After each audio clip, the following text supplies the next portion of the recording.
সূর্যটা মাথার কাছে চলে আসবে ভাই সেদিন। সূর্যের প্রচন্ড তাপে মাথার মগজগুলো ভাতের মাড়ের মতো গলে গলে নাকের ছিদ্র আর কানের ছিদ্র দিয়ে বেয়ে বেয়ে পড়বে।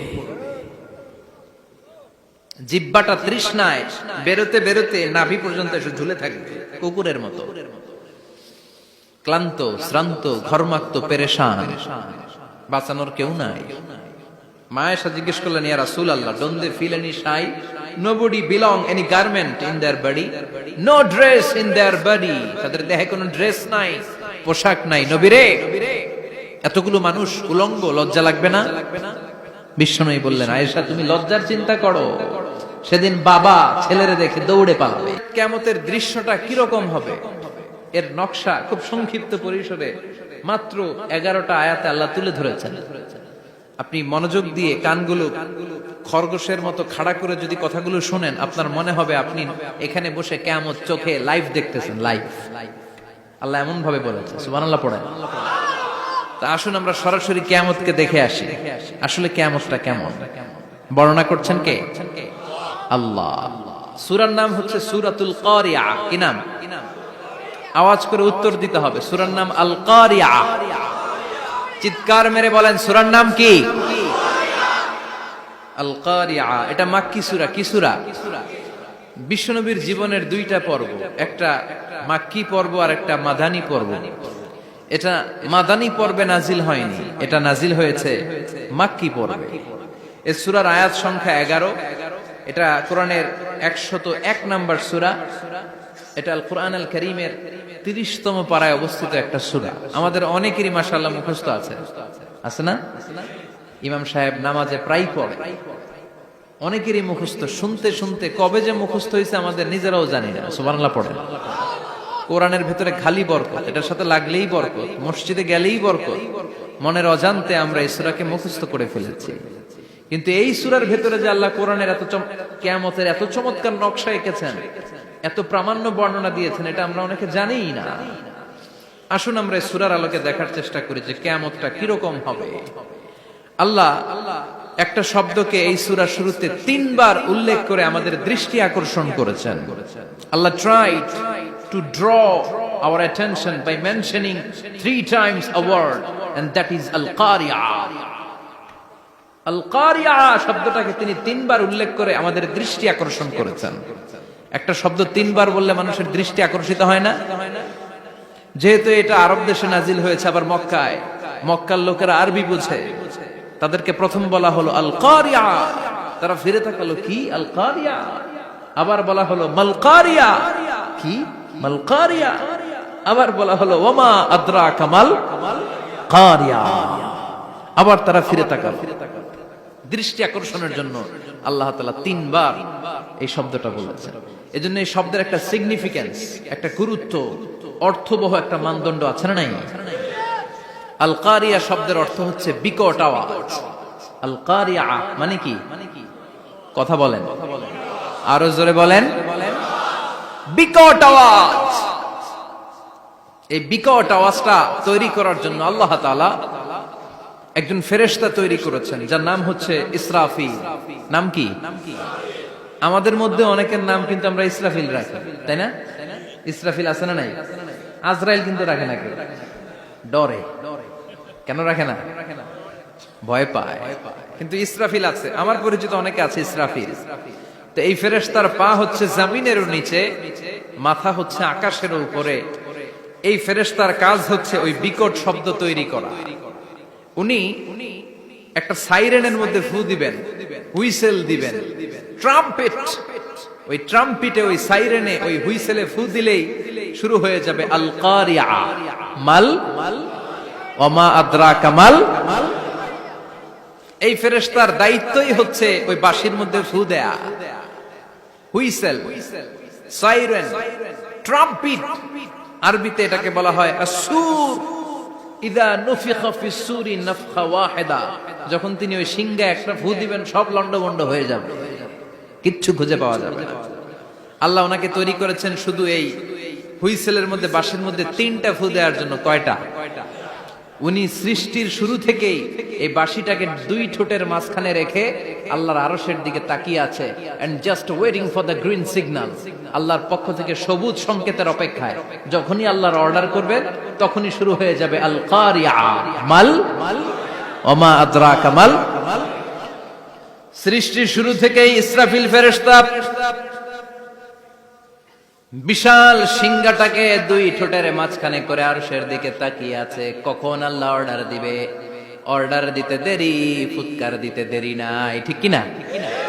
বিকট আওয়াজ, গগন বিদারী শব্দ, প্রচন্ড একটা সাউন্ড, জাইগান্টিক সাউন্ড, যে আওয়াজ, যে শব্দ কেউ শুনে নাই। শুনছেন?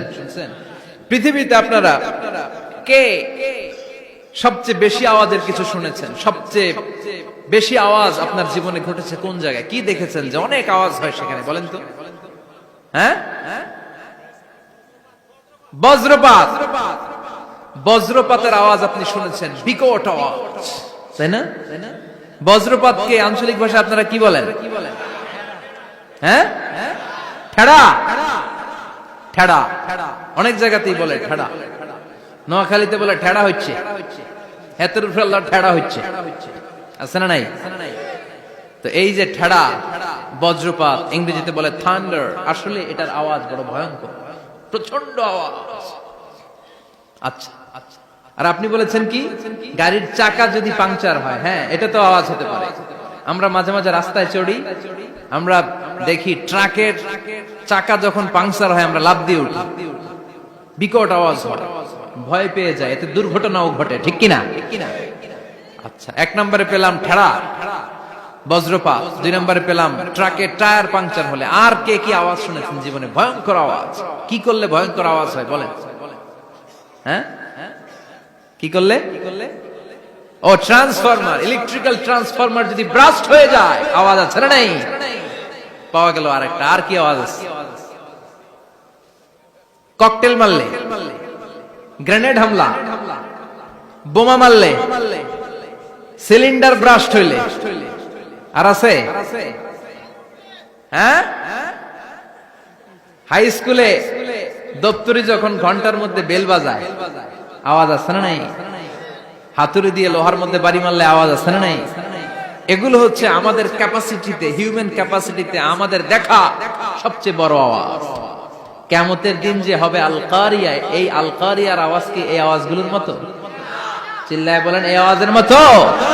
এজন্য আল্লাহ বললেন আল কারিআতু মাল কারিআতু ওয়া মা আদরাকা মাল কারিয়া। সে আওয়াজটা ভয়ঙ্কর আওয়াজ।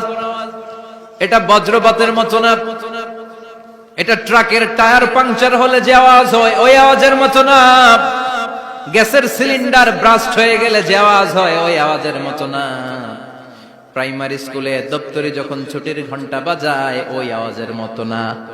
ওই আওয়াজটা এমন আওয়াজ, ওই আওয়াজ পৃথিবীর কেউ শোনে নাই।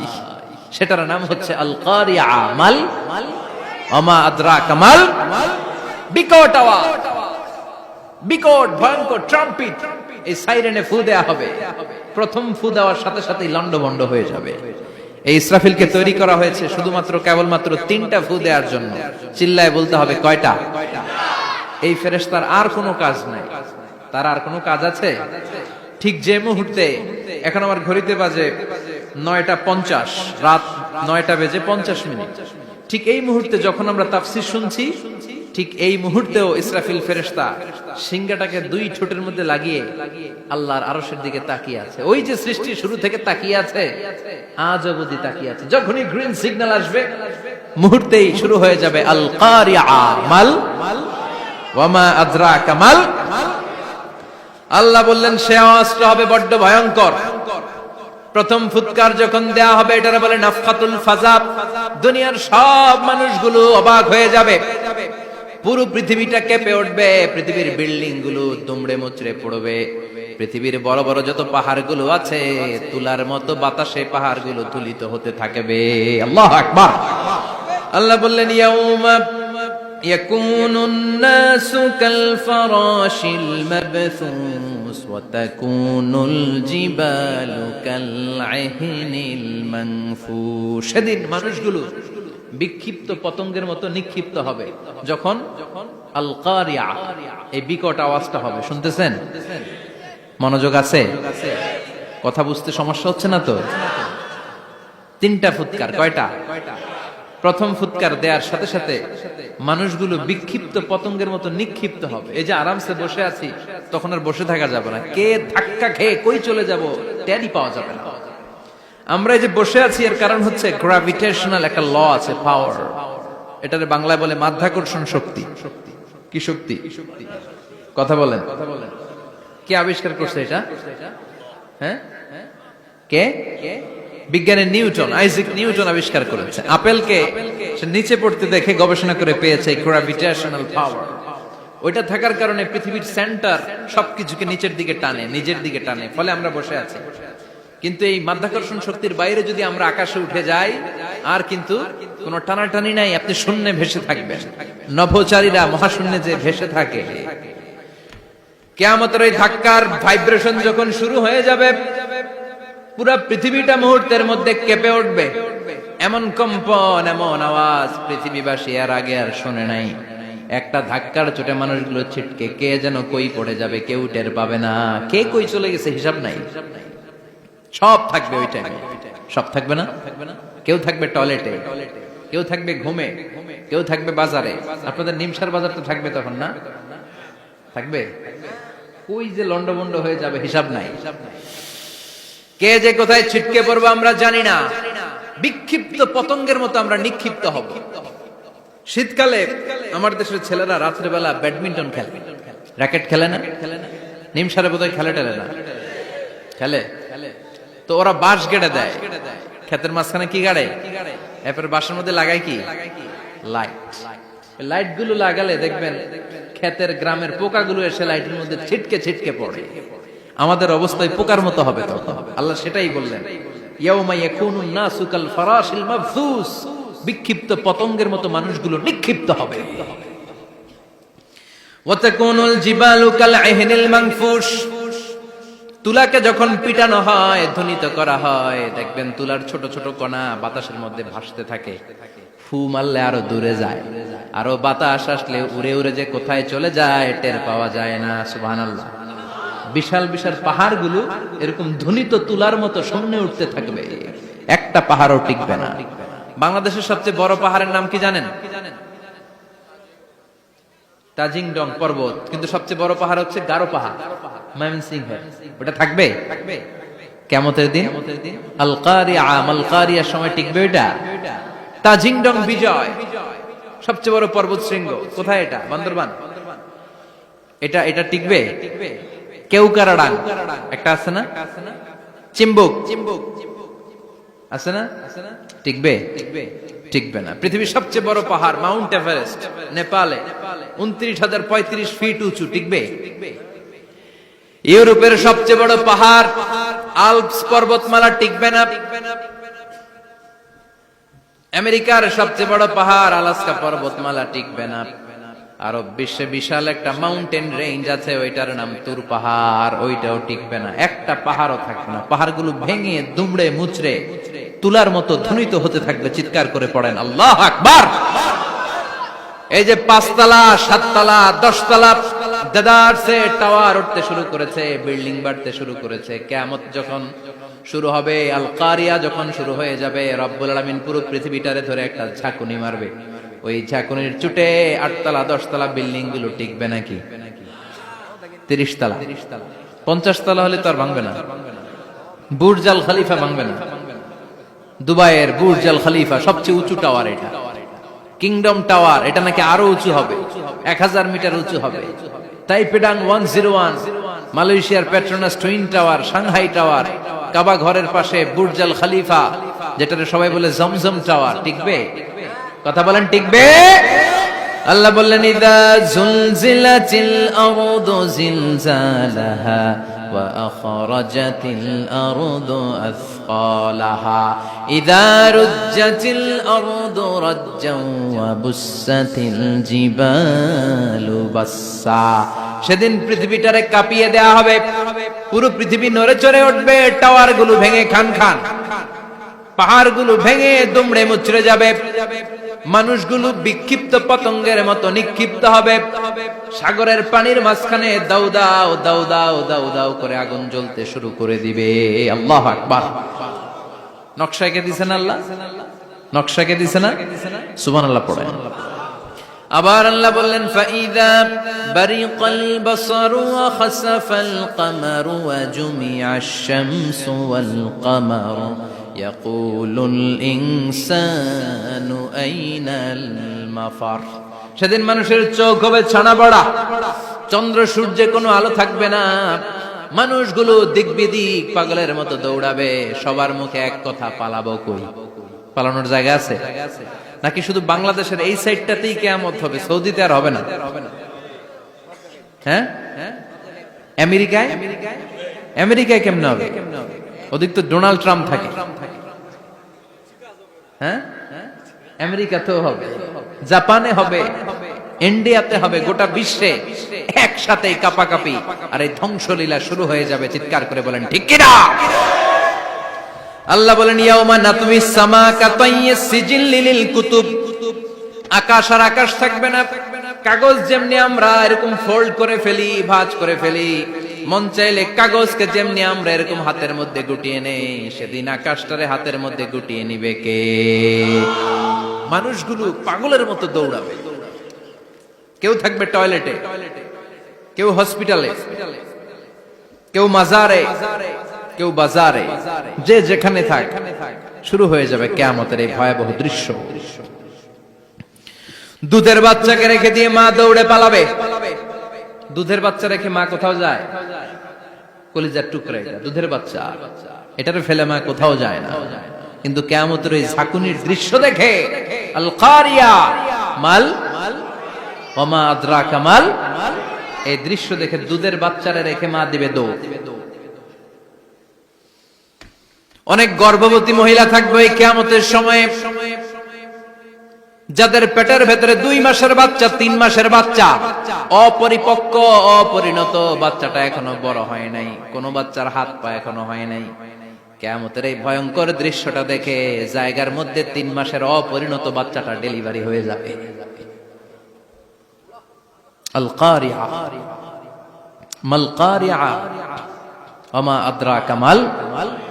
পৃথিবীর যখন এরকম দৃশ্য, আল্লাহ তাআলা ইসরাফিলকে বলবেন, ইসরাফিল তোর তো 3টা ফুৎকার দেওয়ার দায়িত্ব ছিল, দিয়েছে কয়টা? চিল্লায় বলেন কয়টা? এবার আল্লাহ বলবেন এবার দ্বিতীয় ফুৎকার দে। কয় নাম্বার ফু দিবে?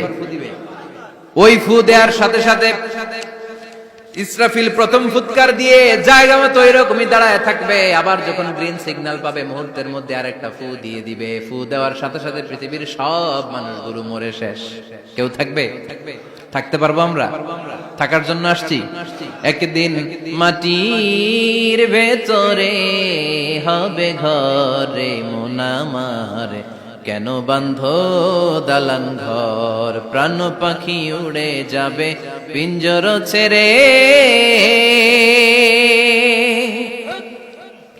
ধরা ধামে সবই রবে তুমি যাবে চলে, বন্ধু বান্ধব যত মাতা পিতা দ্বারা সুত সবই হবে তোমার পরে মন আমার, কেন বাঁধো দালান ঘর, একদিন মাটির ভেতরে হবে ঘরে মন আমার, কেন বাঁধো দালান ঘর। ঠিক কিনা? এই গানের কথামালাটা খুব সুন্দর না?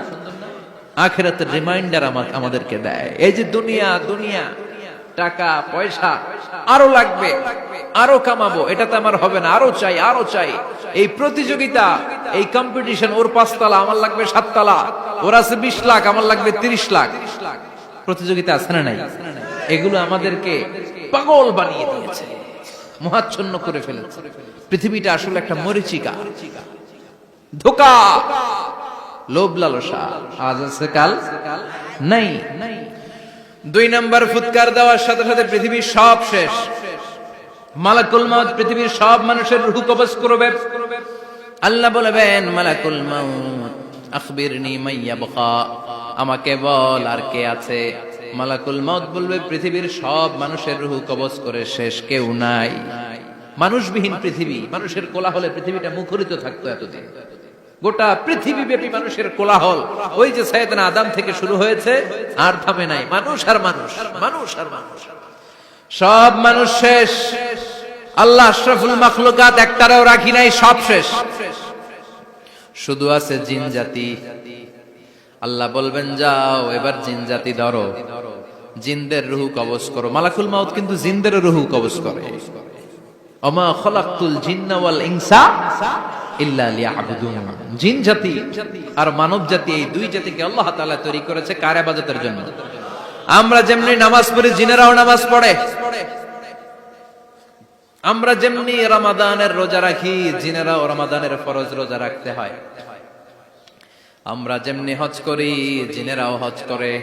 আমরা যেমনি আরাফার দিনে কাঁদতে কাঁদতে আল্লাহর কাছে দোয়া করি, আল্লাহ লাব্বাইক করে, জিনেরাও পড়ে। আমরা দেখি না, এদের দেখা যায়? দেখা যায় না। জিসমুন নারী, আগুনের তৈরি ওদের দেহ। ইয়াতাশাক্কালু বিআশকালিন মুখতালিফা, বিভিন্ন কালার ধারণ করতে পারে, বিভিন্ন রং ধারণ করতে পারে। জিনের সংজ্ঞা হচ্ছে জিসমুন নারিয়ুন ইয়াতাশাক্কালু বিআশকালিন মুখতালিফা, আগুনের তৈরি এক সৃষ্টি। বিভিন্ন সূরত তারা নিতে পারে, মানুষের সূরত নিতে পারে, প্রাণীর সূরত নিতে পারে, ঠিক কি না? মালাকুল মাউত জিন জাতি হত্যা করতে শুরু করবেন, রূহ কবজ করবেন। করতে করতে সব শেষ। খারাপ জিনদের সর্দার হলো ইবলিস। সব জিনদেরকে মারতে যত কষ্ট দেয়া হয়েছে, সবচেয়ে বেশি কষ্ট দিয়ে ইবলিসের রূহ কবজ করে ফেলা হবে। ইবলিস আর নাই, মানুষও নাই, জিনও নাই, পশু পাখি কিচ্ছু নাই। আল্লাহ বলবেন, ইয়া মালাকুল মাউত আখবিরনি মাইয়াবকা, অনেক দায়িত্ব পালন করেছিস তুই।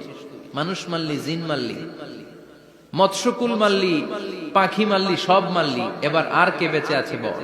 মালাকুল মাউত বলবে, আল্লাহ আর কেউ নাই, খালি ফেরেশতারা আছে। কারা আছে? মালাইকা। আল্লাহ বলবে, যা এবার ফেরেশতাদের গোষ্ঠী শেষ কর। মালাকুল মাউত একটার পর একটা ফেরেশতার রূহ কবজ করবে, একটার পর একটা, একটার পর একটা করতে করতে সব ফেরেশতা। ফেরেশতাদের সংজ্ঞা হচ্ছে জিসমুন নূরিয়ুন ইয়াতাশাক্কালু বিআশকালিন মুখতালিফা, আলোর তৈরি, নূরের তৈরি একটা দেহ, চাইলে বিভিন্ন সূরত ধারণ করতে পারে। জিন আর ফেরেশতার পার্থক্য বুঝেছেন? জিন কিসের তৈরি?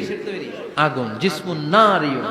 আর ফেরেশতা হচ্ছে জিসমুন নূরিয়ুন, নূর দিয়ে তৈরি। একের পর এক ফেরেশতা সবার করা হবে। এবার আল্লাহ বলবেন, ইয়া মালাকুল মাউত আখবিরনি মাইয়াবকা, আর কে কে বেঁচে আছে বল।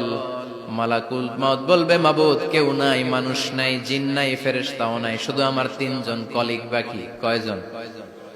জোরে বলেন, কয়জন? জিব্রাইল বাকি, ইসরাফিল বাকি, মিকাইল আর আমি আজরাইল। আল্লাহ বলবে, মিকাইলের রূহ কবজ করে নিয়ে আয়। যে মিকাইল আমার আদেশে পৃথিবীতে বৃষ্টি ঝরাতো, আমার আদেশে ক্ষেত খামারে ফসলের ব্যবস্থা করে দিত, আমার আদেশে মানুষের রিজিকের হিসাব রাখতো, এই মিকাইলের রূহ কবজ করে নিয়ে আয়। 1 নাম্বার কলিগ শেষ। কলিগ বুঝেন তো? সহকর্মী। কলিগ মানে কি? সহকর্মী। 1 নাম্বার কলিগ নাই। আল্লাহ বলবে, যা এবার ইসরাফিলের রূহ কবজ কর। ইসরাফিল ফেরেশতা তখনও আল্লাহর আরশের দিকে ঠোঁটের মাঝখানে বিশাল সিংহটা নিয়ে তাকিয়ে আছে। ওই মুহূর্তে মালাকুল মাউত যে সালাম দিয়ে রূহটা কবজ করে ফেলবে। ইসরাফিলও নাই, ইসরাফিলও নাই। আল্লাহ বলবে, যা দুনিয়ার সব নবীদের কাছে ওহী দিয়ে, কোরআন দিয়ে, ইনজিল দিয়ে, তাওরাত দিয়ে, জাবুর দিয়ে আমি যেই ফেরেশতারে পাঠাতাম, ওই রূহুল আমিন জিব্রাইলের রূহটাও কবজ করে নিয়ে আয়। জিব্রাইলের রূহ কবজ হয়ে যাবে। এবার 3 জন কলিগই শেষ। আছে কেউ? আছে? এবার আল্লাহ বলবে, ইয়া মালাকুল মাউত, হে মৃত্যুর ফেরেশতা, আখবিরনি মাইয়াবকা, মহাবিশ্বে আর কে কে আছে বল। আজরাইল বলবে, কেউ নাই, মানুষ নাই, জিন নাই, ফেরেশতা নাই, আমার কলিগরাও নাই, আমি বড় একা। এখন আমি একা হয়ে গেছি, আল্লাহ আসি শুধু আমি, মালাকুল মাউত তোমার হুকুমের গোলাম, আর আনতাল হাইয়ুল কাইয়ুম তুমি শাশ্বত চিরঞ্জীব, তুমি তো মরবা না, আমি আছি। ভাবছে উনিও থাকবে, উনি আর আল্লাহ থাকবে। আল্লাহ বলবে মালাকুল মাউত এবার তুই মর, এবার তুই মর। এই কথা শুনে মালাকুল মাউতের খিচুনি উঠে যাবে, আজীবন মারছে, আজকে মরবে, খিচুনি উঠে যাবে, জ্বর এসে যাবে, কাঁপুনি ছুটে যাবে, কাঁপতে থাকবে। আল্লাহ বলবেন কাঁপাকাঁপি করে লাভ নাই, মর। মালাকুল মাউত বলবে মাবুদ এইটা আবার কেমন কথা, সবাই রে আমি মারলাম, আমি মরুম কেন? আমি না মারছি, আমি না মেরেছি, আমি মরবো কেন? আল্লাহ বলবেন কথা নাই, মর। ও আল্লাহ আমি কেন মরবো? আমি না দুনিয়ার সবাই রে মারলাম। আল্লাহ বলবেন কুল্লু নাফসিন যায়িকাতুল মাউত, পৃথিবীর প্রতিটা আত্মারে মৃত্যুর স্বাদ নিতে হবে রে মালাকুল মাউত, তুইও মরবি, মর। কাঁপতে কাঁপতে আল্লাহ বলবে জান্নাত আর জাহান্নামের মাঝ বরাবর যে দাঁড়া। মালাকুল মাউত দাঁড়াবে, এই দৃশ্য দেখার মতো তখন কেউ থাকবে না, থাকবে কেউ নাই। মালাকুল মাউত কাঁপতে কাঁপতে, আল্লাহ বলবেন কেঁপে লাভ নাই, কেঁদে লাভ নাই, মরতে তোকে হবে। Everyone has to take the taste of death, সবাইকে মৃত্যুর স্বাদ আস্বাদন করতে হবে, মর,